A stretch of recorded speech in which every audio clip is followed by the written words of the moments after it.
हरियाणा में नमाज पर लगाई पाबंदी। नफरती लोगों के आगे प्रशासन ने टेके घुटने। हरियाणा के गुरुग्राम में 8 जगहों पर लगी नमाज पर पाबंदी। जुमे की नमाज पर पाबंदी लगने से मचा हाहाकार। खबर में आगे बढ़ने से पहले आप इस वीडियो को लाइक करें, चैनल को सब्सक्राइब करने के बाद इस घंटी को दबाना बिल्कुल ना भूलें।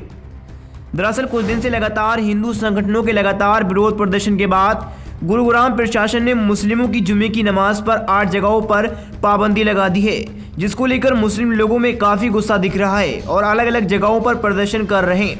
दरअसल मुस्लिमों की जुमे की नमाज पर लगातार हिंदू संगठन विरोध प्रदर्शन कर रहा था, लेकिन अब प्रशासन ने उन विरोधियों के आगे घुटने टेक दिए हैं जो लगातार हिंदू मुस्लिम की बजाय और कुछ नहीं करते। दरअसल समाचार एजेंसी बीबीसी ने अपनी रिपोर्ट में छापा, गुरुग्राम में 8 जगहों पर नहीं पढ़ी जाएगी नमाज, प्रशासन ने अनुमति वापस ली। दरअसल बीबीसी ने अपनी खबर में आगे छापा, हर शुक्रवार को खुले में नमाज को लेकर विवाद के बाद साल 2018 में 37 जगहों को नमाज पढ़ने के लिए चिन्हित किया गया था, लेकिन बीते लगभग 1 महीने से गुरुग्राम के कई सेक्टर के स्थानीय निवासी और हिंदू संगठन नमाज पढ़ने का विरोध कर रहे थे। बीबीसी रिपोर्ट ने अपनी खबर में आगे छापा, मंगलवार को गुरुग्राम पुलिस और प्रशासन ने बयान जारी करते हुए 8 जगहों को चिन्हित जगहों की सूची से बाहर कर दिया था और इसका कारण स्थानीय निवासियों और रेजिडेंट वेलफेयर एसोसिएशन की आपत्ति को बताया था। बता दें, बयान में कहा गया है कि अगर दूसरी जगहों पर भी ऐसी आपत्ति दर्ज की जाएगी तो वहां भी नमाज नहीं पढ़ने दी जाएगी। बता दें, गुरुग्राम प्रशासन का कहना है कि सार्वजनिक और खुली जगहों पर नमाज पढ़ने के लिए प्रशासन की अनुमति लेना आवश्यक है। अगर स्थानीय निवासी दूसरी जगहों पर भी आपत्ति दर्ज करते हैं तो वहां भी नमाज की अनुमति नहीं दी जाएगी।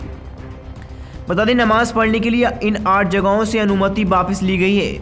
उनमें जाकरंदा मार्ग, DLF स्क्वायर टावर के नज़दीक सूरज नगर फेस, DLF फेस 3 का भी ब्लॉक, सेक्टर 49 की बंगाली बस्ती शामिल है।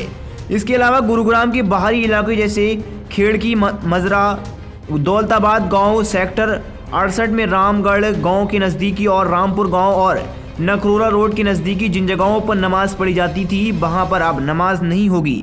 बता दें, अंग्रेजी अखबार द इंडियन एक्सप्रेस के मुताबिक गुरुग्राम डिप्टी कमिश्नर यश गर्ग ने एक कमेटी का गठन किया था, जिसमें ACP स्तर के पुलिस अफसर, हिंदू और मुस्लिम समुदाय के लोग और सामाजिक संगठनों के लोग शामिल थे। ये कमेटी ऐसी जगहों की सूची बनाई जाएगी जहां पर जुमे की नमाज पढ़ी जा सके।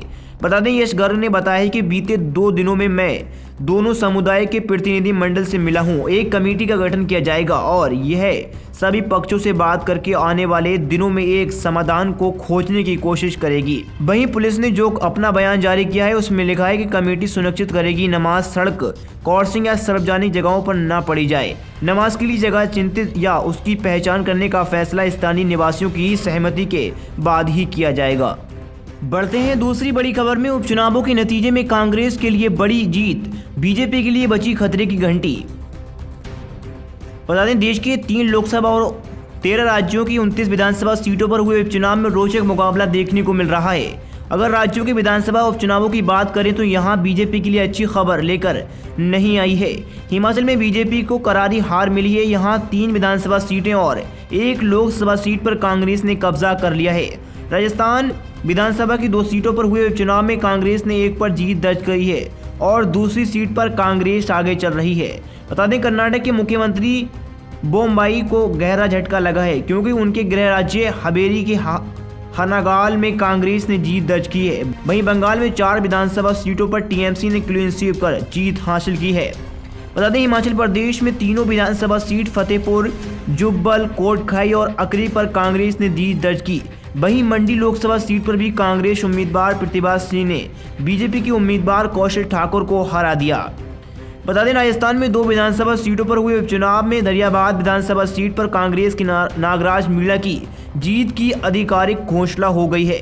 नागराज ने BTP की बागी थावरचंद को 18,725 वोटों से हरा दिया। भाजपा के खेत सिंह मीणा तीसरे स्थान पर रहे।